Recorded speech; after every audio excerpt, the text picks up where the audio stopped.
Assalamualaikum warahmatullahi wabarakatuh. Waalaikumsalam warahmatullahi wabarakatuh.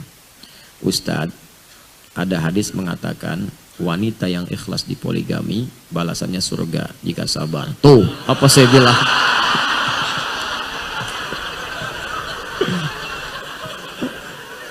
Antum ini saya kasih tahu nggak percaya. Saya ulang lagi. Ustadz, ada hadis mengatakan wanita yang ikhlas di poligami balasannya surga jika sabar. Apakah berlaku hal yang sama jika istri yang menyuruh suaminya poligami dan tetap sabar? Jazakallah khair Ustaz. Cek dulu hadisnya. Cek dulu. Ya. Sepengetahuan saya tidak ada hadis demikian. Ya, tidak ada hadis yang menyebutkan jika perempuan dipoligami sabar, jaminannya surga. Tidak ada. Mungkin itu perkataan suami yang udah pengen poligami gitu.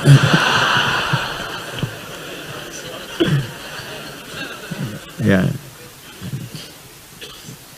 Saya belum pernah menemukan. Allahu a'lam kalau yang lain, mungkin keterbatasan ilmu saya. Silahkan ditanyakan kepada ustadz lain yang mungkin tahu. Tapi sih menurut saya nggak akan tahu gitu. Karena memang nggak ada gitu, nggak ditemukan. Allahu a'lam. Mungkin ada yang menemukan, tapi saya ingat saya tidak ada. Bacaan saya ya, menunjukkan tidak ada hadis demikian. Ya, kalau hadis-hadis lain yang mungkin bisa ditafsirkan tafsiran lebih luas itu banyak. Misal di At-Tirmidzi ada hadis yang disahihkan juga oleh Syekh Al-Albani ya dalam silsilah hadisnya yang sahih, yang shagirnya nomor hadis 660. Bunyinya begini. Qala sallallahu alaihi wasallam, "Idza shallatil mar'atu sholataha wa shamat shamaha wa hafizat farjaha wa ata'at zawjaha, qila laha yaumal qiyamati udkhulil jannata min haitsu syi'ti." Jika ada seorang istri menunaikan salat fardu saja selama hidupnya, enggak pernah salat sunnah, fardu aja. Kemudian puasanya fardu juga, Ramadan aja, yang lain tidak. Tapi dia sanggup menjaga kehormatan dirinya, hafizat farja, enggak selingkuh, macam-macam, wa ata'at zaujaha, dan menaati suaminya ketika dia meminta yang baik-baik, yang dibenarkan oleh Allah. Itu. Ini diantara tafsir di Quran surah ke-4 An-Nisa ayat 34. Yang paling kiri sebelah atas di mushaf. Saya langsung masuk ke bagian perempuannya. Fassalihatu, pertengahan ayatnya, qanitatun hafizatun lil ghaibi bima hafizallah. Di sini Allah membagi kewajiban laki-laki dengan perempuan, suami dan istri. Kalau suami di awal ayat, ar-rijalu qawwamuna 'alan nisa bima faddalallahu ba'dahum 'ala ba'din wa bima anfaqu min amwalihim. Kewajiban suami kata Allah menjadi pemimpin di rumah tangganya, arahkan istri dengan baik. Kemudian dari situ saya berikan bekal kata Allah untuk mencari nafkah. Di pencarian nafkah itu diberikan oleh Allah bekalnya kepada laki-laki. Punya kemampuan. Jadi kalau keluar nafkah datang. Nafkah itu harta yang didapatkan nanti untuk bisa diberikan cukup untuk keluarga. Di apa yang dibawa itu akan cukup untuk keluarga. Ya, beda dengan perempuan sendiri mencari pekerjaan, bukan disebut nafkah. Makanya ketika dapat sesuatu hanya cukup untuk dirinya. Walaupun dibagi, ya kemungkinan akan ada persoalan di rumah tangganya. Tapi nafkah tidak. Kemudian sifat kepemimpinan ada di laki-laki. Ya, diberikan bakat di situ, bakat untuk memimpin, walaupun kerjasamanya dengan istri. Tapi jiwa kepemimpinannya, pengayomnya ada di laki-laki. Ya. Nah, istri kewajibannya dua juga. Fasalihatu, perempuan yang salihah, qanitatun. Nah ini maksudnya, taat pada Allah dengan cara menaati suami pada yang baik-baik. Di sini tafsir hadisnya. Jadi kalau suami minta pada yang baik-baik, yang dibenarkan Allah. Jadi ukuran kebaikannya qanitat, yang Allah benarkan. Qanit itu taat pada Allah dengan khusyuk. Dalam konteks rumah tangga, menaati suami, ya menaati Allah dengan cara menaati suami pada yang dibenarkan oleh Allah. Makanya orang salat disebut khusyuk, qanitin. Quran surah kedua ayat 238. Tadi, hafidhu ala salawati wa salatil wusta wa qumu lillahi qanitin. Dirikan salat dengan khusyuk, dengan taat kepada Allah, khusyuk. Di rumah tangga, istri yang taat disebut qanitat. Taat kepada Allah dengan cara menaati suami pada hal yang dibenarkan oleh Allah. Misal, suami bilang begini, "Ma, berhijab ya." "Siap ayah." "Ma, ikut ta'lim ya." "Siap." "Tahajud malam yuk." "Insyaallah." Nah, kalau ada yang begitu taat benar yang dibenarkan oleh Allah Subhanahu wa taala, maka qilalah yaumal qiyamati, akan dikatakan pada perempuan yang seperti ini, sepanjang dia tidak bermaksiat besar kepada Allah, ya dia beriman, menaati suami, bekerja dengan baik dan dia salehah. Qilalah yaumal qiyamah, dikatakan pada yang di hari kiamat, udkhulil jannata min haitsu syi'ti. Langsung aja masuk surga dari pintu manapun yang kamu inginkan. Ada yang pengen masuk arroyan puasa dulu.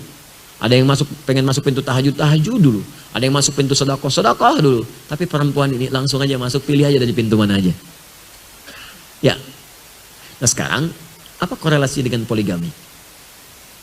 Ya, kalau poligami itu memenuhi syaratnya, ketentuannya yang dibenarkan oleh Allah. Ingat, dibenarkan oleh Allah.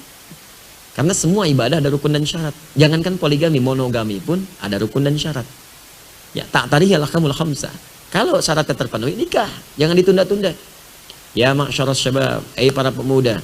Ya, man istata'a minkumul ba'ata falyatazawwaj. Kalau sudah siap punya kemampuan. Kemampuan materi ada.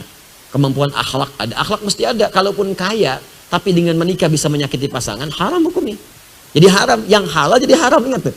Di fikih itu unik pokoknya, yang halal bisa jadi haram, yang haram bisa jadi halal. Babi itu haram, dalam kondisi tertentu halal sementara. Harus ditambahkan kalimat sementaranya, ya supaya tidak dianggap seterusnya. Ya, halal sementara sampai menemukan makanan ini lagi yang halal.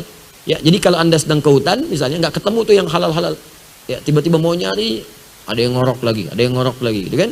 Ternyata dilihat hewan, kalau nggak makan bisa meninggal, makanya dia disembelih dulu, diambil dagingnya, ya, kemudian dimasak, dan baru kemudian dimakan. Dimakan pun bukan untuk dinikmati, diambil pun bukan untuk mengenyangkan, sekedar menutup lapar. Jadi ingat, bukan dinikmati, dibakar, si kecap, enak juga ya, bukan begitu. Enggak. Dia hanya untuk menghilangkan lapar aja, sambil gitu cari lagi yang halal. Nah sama dalam pernikahan pun, jangankan yang poligami, saya mulai dengan monogami pun, kalau Anda menikah dengan satu perempuan pun, kemudian dengan itu berpotensi bisa menyakiti, itu tidak boleh, haram hukumnya. Sampai Anda merubah dulu jadi baik. Setelah baik, baru kemudian menikah. Saat mau menikah pun, itu orang baik pun diingatkan oleh Allah. Orang baik yang lembut pun diingatkan. Turun Quran surah keempat, ya teman-teman sekalian, di ayat 19. Ya ayyuhalladzina amanu la yahillu lakum an tarithun nisaa karha. Hei para suami-suami yang beriman, jangan wariskan sifat buruk yang kamu mungkin pernah lakukan sebelum menikah pada istrimu setelah engkau menikah. Ya, suka marah, perbaiki dulu. Jangan sampai marah dibawa ke rumah tangga pada yang tidak tepat. Kalau ada memang yang harus dimarahi, tempatkan pada tempatnya. Tapi jangan bawa warisan dari sebelum menikah yang kasar pada pernikahan. Itu untuk monogami pun ada persyaratan, apalagi poligami. Jadi poligami pun nanti ada persyaratan-persyaratan lain lagi. Ketentuannya tidak sama dengan yang monogami. Ada keadilan bukan keadilan biasa. Adil dalam memberikan perhatian. Ada tuntutan untuk menjadikan Anda berpoligami. Ya misal apa tuntutannya? Nah, ada tuntutan terkait dengan fisikal. Ya misal ada penyakit tertentu, ya belum ada keturunan, atau tuntutan dalam sosial, ada pekerjaan yang berat dalam yang dikerjakan, merawat banyak anak yatim. Kalau sendirian tidak terawat misalnya, Anda bisa diskusi. Itu pun kemudian ngobrol dulu. Tadi zauj, pasangan ngobrol, jangan sembunyi-sembunyi. Nikah dong, yang gentle, bicara. Pada istri bicara, ngobrol, ajak bicara. Rumah tangga itu kan supaya tenang. Anda sembunyi-sembunyi artinya nggak tenang. Dan biasanya yang sembunyi-sembunyi itu cenderung gelisah. Kalau gelisah nanti mengumpulkan dosa. Papa kemana? Mau meeting dulu mah? Meeting. Ya, ada pertemuan-pertemuan. Ya kenapa kemudian jadi diabstrakkan? Kalau ada hasrat untuk poligami, cerita, diskusi, apa alasannya, ngobrol, terus bahas bareng-bareng fikihnya. Istri membahas, suami bahas, ngobrol, ajak bareng. Mah, ini keutamaannya mah, pekerjaan papa sedang begini, bagaimana menurut mama? Ya, dengan bahasa yang halus. Mah, anak yatim kita makin banyak ya mah. Iya Pak, alhamdulillah. Mama kira-kira bagaimana kita nanti di surga kalau kita diperkenankan? Insya Allah Pak, mudah-mudahan bertetangga dengan Rasulullah. Iya Mah, ini makin banyak Mah, terawat nggak sendiri?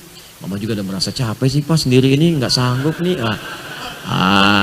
Iya Mah, kalau ada temannya mungkin akan lebih ringan gitu. Maksudnya Pak, ya yuk kita buka fikihnya, lihat. Ini Mah ternyata ada di Quran nih, An-Nisa ayat 3.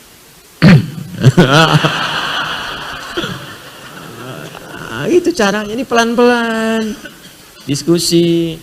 Tapi Pak, Mama belum sanggup. Ya sudah nggak apa-apa, yuk kita belajar lagi, besok kita ngaji lagi, besok ngaji fikih sholat, kan? Mama, yang imam laki-laki perempuan? Laki-laki Pak, boleh nggak imam perempuan? Nggak bisa, nggak boleh dalam fikih. Mana ngajinya? Oh iya ini ya Mah, kalau imam 1 atau 2? 1 Pak, nggak boleh 2, nggak boleh. Nah, kalau makmum 1 sah. Bagus mana kalau 1 dengan 2? Ya 2 apa? Ya. Ada 3, ya 3. Kalau ada 4, ya lebih bagus 4. Ya, mama udah paham rupanya fikih sholat. Udah pelan-pelan. Ya gitulah mah, laki-laki dijadikan imam ya di An-Nisa itu. Ya memang imam harus 1, walaupun makmum bisa 4. Apa bisa aja. Senyum, udah senyum tuh. Kalau tadi kan nggak siap, kedua ada senyum. Nah, ketiganya ngobrol lagi, ya kan? Nah, kadang-kadang lewat anak belajar hadis kan, berbuat baik pada siapa? Ibumu. Siapa lagi? Ibumu. Siapa lagi? Ibumu. Siapa lagi? Bapakmu, kan? Tanya anak, nah hadisnya sahih enggak? Sahih Pak. Ibu disebutkan berapa kali situ? 3 Pak. Bapak berapa? Sekali. Di bapak ada berapa? 1. Ibu berapa? 3. Kasih tahu ama sana. Ini ngobrol. Kalau nggak cerita, ribut nanti malah. Jadi malah nggak dapat kedua-duanya. Akhirnya ribut. Yang pertama minta pisah, yang kedua kecewa. Akhirnya nggak dapat siapapun. Capek rumah tangga itu. Ya, akhirnya nggak ada solusi. Dan yang paling parah akhirnya kemudian tersebar kemana-mana, bikin tulisan, bikin ini, bikin itu, ada layangan putus, ada ini, ada itu, untuk apa gitu. Ya, dan kita doakan, jangan menikmatilah persoalan rumah tangga orang, nggak boleh. Kita doakan, yang ada doakan supaya baik, doakan. Ya, jadi jangan, itu kan rumah tangga orang, kalau menimpa kepada kita pun kan nggak mau seperti itu. Makanya saya berikan nasihat, jangan sembunyi-sembunyi. Perbedaan nikah dengan zina itu antara diumumkan dengan sembunyi-sembunyi, kata Nabi. Itu peringatan keras. Peringatan keras. Ya, Anda bagaimana rumah tangga tujuannya sakinah, tenang. Sebelum mawaddah dan rahmah. Jadi sakinah itu duluan. Quran surah 30 ayat 21. Wa min ayatihi an khalaqalakum min anfusikum azwaja litaskunu ilaiha wa ja'ala bainakum mawaddah dan rahmah letaknya setelah sakinah. Sakinah duluan. Sebab mustahil ada mawaddah kalau nggak ada sakinah. Mawaddah itu diantara maknanya, dari kata akar maddah, diantara maknanya. Maddah itu dari materi. Di cinta itu bisa bersemi, salah satunya dengan dorongan materi. Mahar, ada materi, semakin banyak, semakin indah, semakin tenang. Hadiah pernikahan, ada hadiah, ada macam-macam, diberikan, ada cincin, ada gelang, Anda senang dengan materi. Makanya cinta itu kadang-kadang diantara faktor nampaknya materi. Ya, gantengnya, kumisnya, tegaknya, dompetnya, kan? Ya, itu begitu. Tampilan materi. Tapi kalaupun kaya tapi nggak ada ketenangan, gelisah, nggak enak. Sakinah itu tenang. Coba deh ibu pilih di belakang. Ibu kaya tapi gelisah atau miskin tapi tenang? Pilih mana? Ulah milih nukatilu tuh ayah. Kaya tapi gelisah atau miskin tapi tenang? Pasti cari yang tenang. Makanya sakinah duluan. Nah, ini bagaimana Anda bisa berpoligami dengan tenang kalau nggak cerita? Sembunyi-sembunyi kan nggak tenang. Nggak enak gitu. Bicara aja, ngobrol apa adanya. Diskusi, sampaikan. Dari situ akan cari kemudian jalan solusi yang terbaik. Dan insya Allah kalau begitu Allah akan berikan taufik. Kalau berpoligami kemudian jadi tenang dan nggak akan peduli dengan orang. Orang mau bilang apa? Ya. Orang usil itu tanda tak sanggup. Ya. Atau belum mampu. Ngapa? Dan nggak usah aib. Saya mengakui saya belum mampu. Ya. Nggak ada ilmu. Saya mungkin teman-teman yang sudah karena ada ilmunya. Mampu, sanggup, saya paham ilmunya. Cuman saya memang belum ada kemampuan. Karena titipan saya masih banyak. Istri saya titipan, anak saya 3 sekarang titipan juga. Saya belum bisa mendidik mereka dengan baik. Bagaimana kalau saya meninggal dan mereka dihisab? Bagi saya kalau saya dapat titipan 1 lagi istri, ada anak lagi, titipan makin nambah lagi. Saya ingin dulu rawat yang ini dengan baik. Alhamdulillah istri saya baik, gak ada masalah. Buya silahkan kalau mau, silahkan. Gak ada masalah. Tapi kan saya juga berpikir, ini kan saya dihisab di hari kiamat. Teman-teman yang lain sudah sanggup, alhamdulillah. Kita mendoakan juga mereka. Yang berpoligami kita doakan baik. Yang bermonogami kita doakan baik. Yang mau poligami kita doakan. Tapi jangan menempuh itu dengan cara yang tidak tepat. Sehingga melahirkan retak nanti dalam rumah tangganya. Jelas sampai sini? Baik, alhamdulillah. Mohon maaf bukan memutus harapan bagi yang ingin mengajukan permohonan, tidak. Ya, tapi mungkin satu saat ya mungkin saja Allah berikan jalan atau yang lainnya terjadi, wallahu a'lam. Tapi untuk saat ini saya titipan. Anak saya yang baru lahir masih 6 bulan, kan? Dan sebagainya itu kan itu amanah gitu. Bagaimana saya merawatnya? Saya pengen Qurannya dari saya, ajak sholat, ajak macam-macam sehingga dihisabnya ringan. Aku titipkan Muhammad Hamilul Qur'ani kepadamu ya Adi Hidayat. Apa yang kau kerjakan dengannya ya Allah? Aku ajak dia ke pengajian. Aku tunjukkan dia sholat. Aku ajarkan dia baca Quran. Lalu anaknya dikonfrontir. Benar enggak seperti itu? Jawab dia. Pertanyaannya apakah jawaban anak itu sama dengan saya? Saya harus pastikan. Karena jawaban Qurannya ku anfusakum wa ahlikum nar. Itu anak saya baru satu. Belum yang kedua, belum yang ketiga, belum istri saya. Hah? Belum saya anak dari seorang ibu, dari seorang ayah. Saya masih punya banyak tugas. Ya, karena itu ya kita berpikir untuk akhirat lah, jangan cuma dunia kita pikirkan. Dan poligami pun ketika turun untuk menjamin kemaslahatan akhirat dan untuk bisa mengangkat derajat perempuan.